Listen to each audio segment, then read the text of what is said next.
పాకిస్తాన్ రాజకీయ నాయకులకే కాదు, పాకిస్తాన్ ఆటగాళ్ళకు కూడా ప్రొఫెషనలిజం అనేది తెలియదు. అది వాళ్ళ బ్లడ్ లో లేదు. పాకిస్తాన్ రాజకీయ నాయకులు ఎలాగైతే ఇప్పుడు భారత్ పైన కుట్రలు, కుతంత్రాలు, కుయుక్తులు పన్నుతారో అదే విధంగా పాకిస్తాన్ ఆటగాళ్ళు, ముఖ్యంగా క్రికెటర్లు ఏమాత్రం ప్రొఫెషనలిజం లేదు, కుందాతనం లేదు అని గతంలో ఎన్నోసార్లు రుజువైంది. తాజాగా జరిగినటువంటి ఆసియా కప్ లో కూడా అదే జరిగింది. ఫర్ ఎగ్జాంపుల్ 2 ఎగ్జాంపుల్స్ మనం చెప్పుకోవచ్చు. పాకిస్తాన్ బౌలర్ హరీష్ రౌఫ్ 2 సార్లు మనం తలపడ్డాం పాకిస్తాన్ తో. 2 సార్లు చిత్తుగా ఓడించాం పాకిస్తాన్. అసలు ఏమాత్రం పోటీ ఇవ్వలేకపోయింది.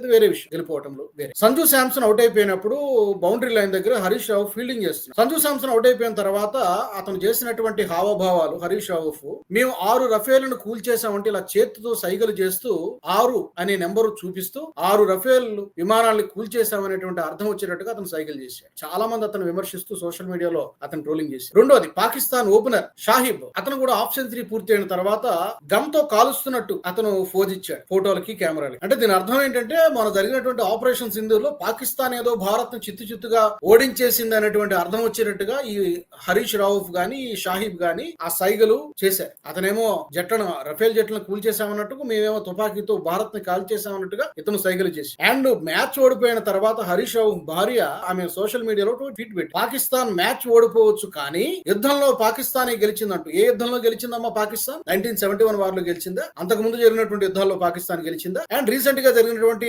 ఆపరేషన్ సింధూర్ లో 3 రోజులకే దిక్కుమొక్కు లేక ఇక మేము తట్టుకోలేము ప్రభో అని కాళ్ల బేరానికి వస్తే దయతలిచి పాకిస్తాన్ వదిలేసాం. ఆ 3 రోజుల్లో పాకిస్తాన్ కి జరిగినటువంటి నష్టం నుంచి కోలుకోవడానికి కొన్ని సంవత్సరాలు పడుతుంది. ఈ విషయాన్ని అంతర్జాతీయ న్యూస్ ఛానల్ అన్ని చెబుతున్నాయి. ప్రపంచం మొత్తం చూసింది. ఇమేజ్లు, వీడియో ఫోటోతో సహా, సాక్ష్యాధారాలతో సహా ప్రపంచం ముందు పాకిస్తాన్ ని అడ్డంగా బుక్ చేసాం, ఇది మేము చేసినటువంటి దాడి అని చెప్పి పాకిస్తాన్ లో ఉన్నటువంటి లీడర్లే చెప్తున్నారు. ఏ యుద్ధంలో గెలిచింది పాకిస్తాన్? అందుకనే సూర్యకుమార్ యాదవ్ ఏమన్నాడంటే, పాకిస్తాన్ అసలు మాకు పోటీ ఏంటి, పాకిస్తాన్ అసలు మాకు ప్రత్యర్థి కాదు, వరుసగా ఓడిపోతున్న టీంను ప్రత్యర్థిని ఎలా అంటాం? ఈ మ్యాచ్ మాత్రమే కాదు, ఏ ఐసీసీ టోర్నమెంట్లు చూసినా కూడా ఆ రోజు మహమ్మద్ అజరుద్దీన్ కెప్టెన్ గా ఉన్నప్పటి నుంచి కపిల్ దేవ్ నుంచి మొదలుకొని సౌరభ్ గంగూలీ, ధోని ఈ రోజు వరకు కూడా ఐసీసీ అన్ని టోర్నమెంట్ లో, ప్రపంచ కప్లు గానీ ఐసీసీ మేజర్ టోర్నమెంట్ లో 90% మిగతా నార్మల్ మ్యాచ్లు కాదు, ఐసీసీ టోర్నమెంట్ లో భారతదే హవా పాకిస్తాన్ పైన స్పష్టమైనటువంటి ఆధిపత్యం మనదే. కాబట్టి సూర్యకుమార్ యాదవ్ ఆ మాట అనడంలో ఏమాత్రం అతిశయోక్తి లేదు. పాకిస్తాన్ అసలు మాకు పోటీనే కాదు, నువ్వెంత మా ముందు అనేటువంటి